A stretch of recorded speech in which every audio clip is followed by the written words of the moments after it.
Hazmat 17, confirmed residential structure fire. 2 vehicles on fire in the garage. One is an EV. We're starting hazmat. Perimeter is complete on the first floor, no extension, light smoke.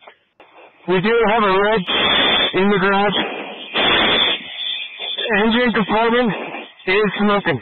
At 7:40 a.m. on Wednesday, January 10th, South Metro received a 911 call from a resident on South Mobile Street in Centennial reporting their garage on fire. Working smoke alarms in their house alerted them to the situation, and they saw that their electric vehicle in the garage was on fire. Upon arrival of Arapahoe County Sheriff deputies and South Metro firefighters, they observed a large volume of fire and smoke coming from the garage. An initial search of the home thankfully revealed that there was no one else inside the house, and thankfully the people who were inside safely evacuated without injuries.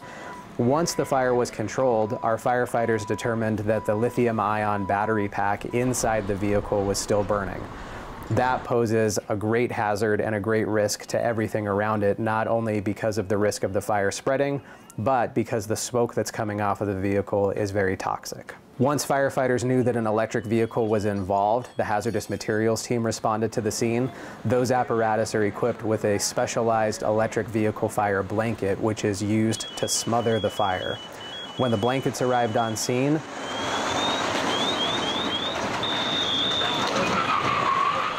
a South Metro Fire Rescue pickup truck was used to pull the burning electric vehicle out of the garage and onto the driveway where it was safer and there was less of a risk of the house catching on fire as well. Under the protection of a charged hose line, our firefighters in their full protective equipment and respiratory safety equipment applied that blanket.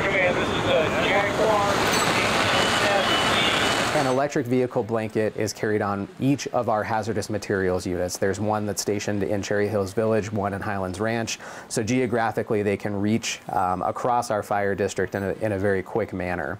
Those blankets cost anywhere between $3,000 and $5,000, and the one that we are using here at South Metro weighs 62 pounds. So it's a very heavy blanket. It takes at least 4 personnel to put it on the vehicle. They're using respiratory protection while they're doing that so that they're staying safe and making sure that their airways are protected from that toxin.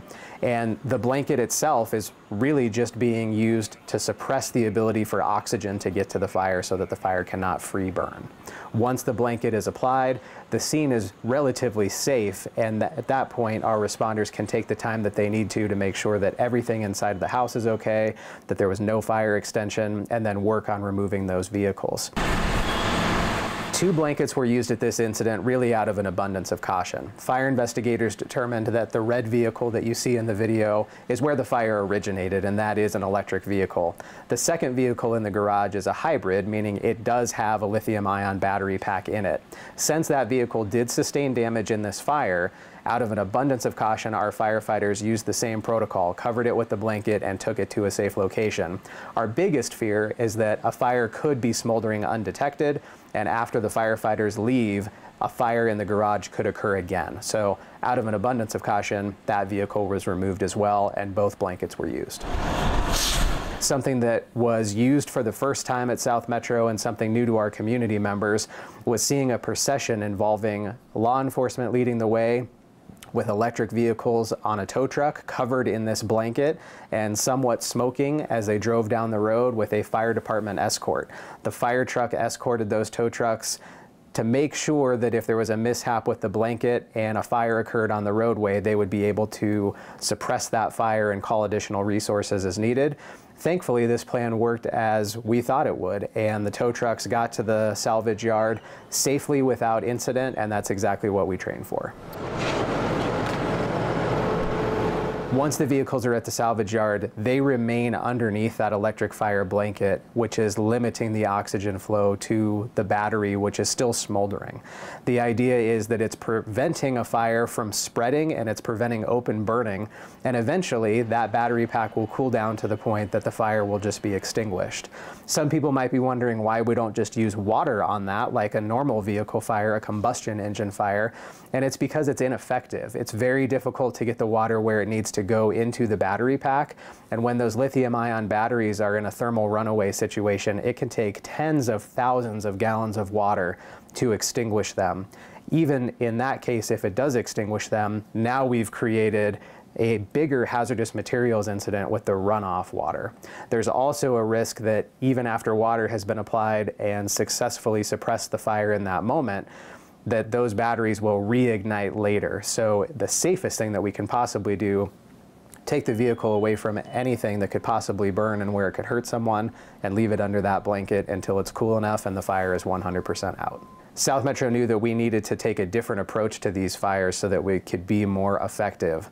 All firefighters at South Metro went through a very robust training program on how to respond to lithium-ion battery fires, how to identify those, and know that our hazardous materials response team will respond as well. Those individuals are the subject matter experts at South Metro who are on duty every day. They carry these blankets with them so that they are prepared to come in and utilize those when the worst happens. Last year, South Metro Fire Rescue purchased this version of the electric vehicle fire blanket and began training on it because we saw this emerging hazard that has evolved in the country, not only with electric vehicles, but electric mobility devices that have lithium-ion batteries, and then certainly all of the small devices that many of us are carrying in our pockets or use in our homes.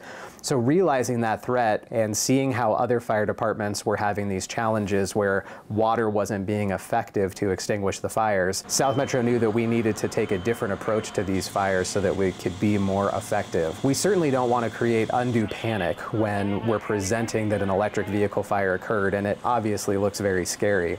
What we recommend is always following the manufacturer-specific instructions on how to store the devices, the batteries, the vehicles, and how to charge them appropriately using only manufacturer-approved charging cables.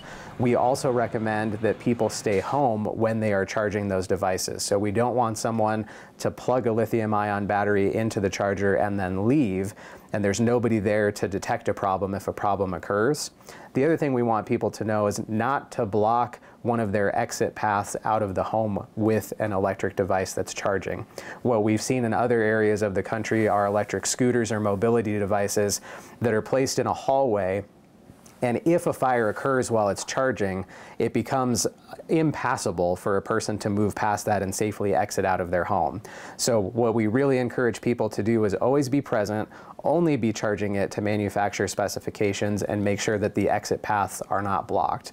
And of course, not only just with electric vehicle fires, lithium-ion battery fires, but residential fires are the most common fires that South Metro respond to.